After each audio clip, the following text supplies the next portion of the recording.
Drinking coconut water is one of the best parts of cracking open a coconut head. For me, hello my beautiful people, you are welcome back for another yummy episode. My name is Geraldine.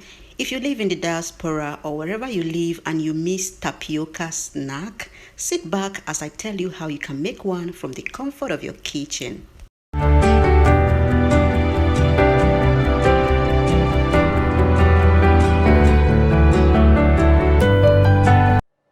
So all we need is our cassava. I have 3 tubers of cassava there, already washed, and I'm going to be peeling it in a bit. I was lucky to find coconut. Okay, yeah, that will be a great complement for our tapioca. So guys, let's start making this. Over here I have my water in this pot because we're going to be boiling the cassava in a bit. Okay, I have 2 knives here, the small one and the big one. This one I'll be using to cut the cassava. Let's keep it aside while I use this one to peel it.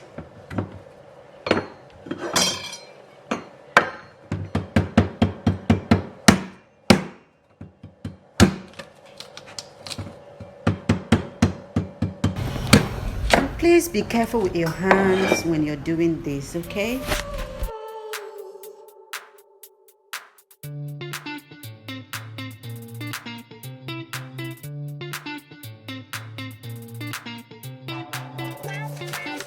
So what I'm basically doing is removing the skin from the cassava. Back home they use freshly harvested cassava, and of course the taste is way fresher and better. But here you have to make do with exported ones like this. So, and of course we get rid of any bad part of it, and it's all clean just like this. So the sizes you cut it afterwards determines how fast it will cook. Okay, yeah, but those are like the standard sizes.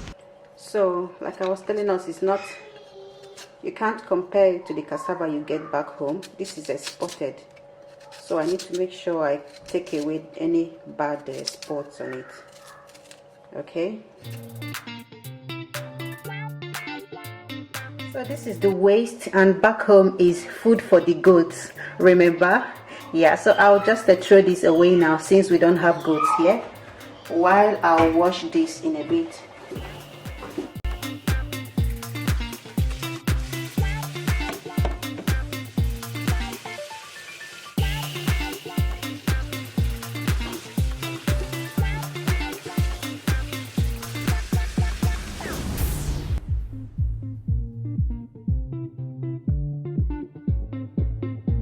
So the cassava is ready. I'm going to turn on my stove to a medium to high heat. Like my cooker has 9 as the highest, but I'll be boiling this at 7. Okay, yeah. So, and another thing is that you need to keep an eye on this. You wouldn't want it to be soggy, so we're going to be boiling. Just cover it and bring it to a boil.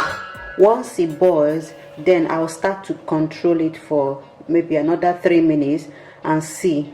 Okay, I'll show you what I mean. Okay,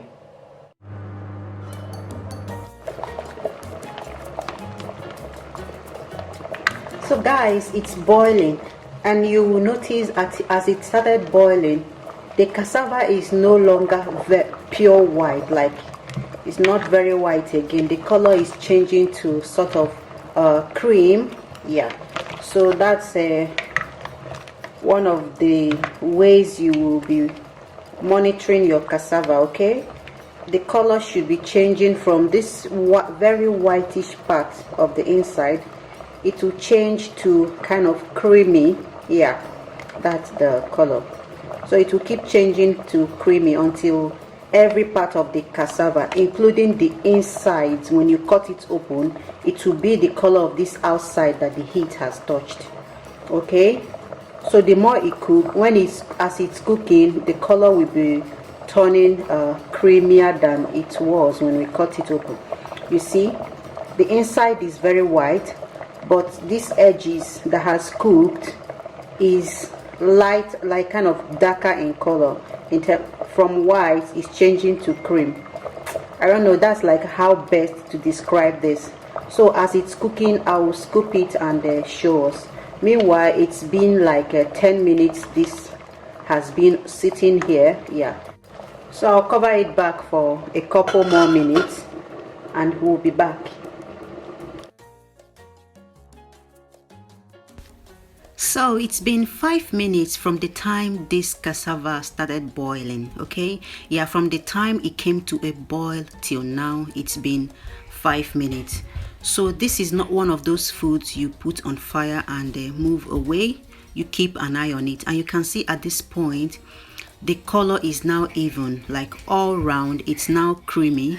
It's no longer white and raw like when we were cutting the cassava. Okay, but at the same time you want to make sure that you don't cook it too long, otherwise it's going to get soggy. So at this point, what we'll do is to drain it and pour some cold water over it to stop the cooking process. Okay, the next thing to do is to leave it here until it cools down completely, and we'll be back. So now that it has cooled down completely, let's start to slice it up.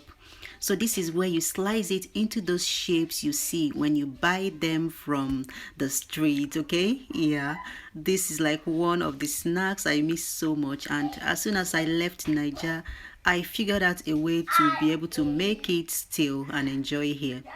So you want to cut it into flat strips like that, and be sure to remove the stem in the center of the cassava. Okay, yeah, there's this long stem in the center. Just take that part off and slice every other thing flat like you can see here. You can make it long, you can make it short, you know, just be sure that it's not too fat, so that when you're washing it off the next day, it will easily get washed and clean. So after slicing up everything, this is what we're having. Look at that. So like I told us earlier, this cassava is kind of old. If you harvested it fresh, you will see a big difference. So I poured water over it, cover it with water like I did here now, and set it aside overnight. Okay, so that by next morning you wash it off. Wash off every fermented taste and smell from it. Okay, yeah. This is the point where I get impatient when making this. Like, I can't wait for the next morning to actually wash this and start enjoying. But the night goes so fast, so this is the next morning and I'm here washing it off now. So yeah, I'm going to be washing it over and over, like wash and drain the dirty water. You can see how creamy that water is looking, like kind of cloudy. I'll keep doing this, like washing it over and over, draining off the old water and replacing it with the new until the water becomes clear. So what you're doing basically is to wash this until it becomes, until the water comes out clean. And I've washed it like 5 times now. So I'm going to taste it. You wash it until it has this tangy taste. I don't know how to describe that taste. But when you wash it the first 3 times, you give it a bite. And check if it has become very clear. Yeah. If you still taste something like raw stuff or fermented stuff, then keep washing it, renewing the water after each wash until the taste becomes very clean. Okay, so it may take you 5 washes, 6 washes, 10 washes, depending on the cassava you're using. And yeah, just it depends on the cassava you have. Boil and then slice them up, soak them overnight, and then wash it off the next day. If you wash it separately and still taste something raw in it or something fermented in it, what you can do is you just leave it in that same water for a couple more hours. Maybe if you washed it off in the morning and you are still getting that taste, what you would do is leave it in fresh water until evening, then wash it again. Okay, by then I assure you it will come out really clean. Tapioca is not like a sweet or savory stuff. It's just a snack that go very well with coconut. Let me show you. So guys, this is what it's looking like at this point. You can see the water has become clear, so I'm going to be taking them into this bowl so as to just show you clearly what I mean. So this is our tapioca, all clean and ready, and here is the water. Those stuffs at the bottom are kind of like pieces that fell off from the cassava. You know, this cassava is kind of it's gone through a lot of harsh times, you know, export and weather wise. Okay, that's why it's breaking this way. So another thing that could make it break up like this is how you boil it. If you allow it to overcook, then it's going to be breaking up and soggy. Yeah, so but this is just perfect for me.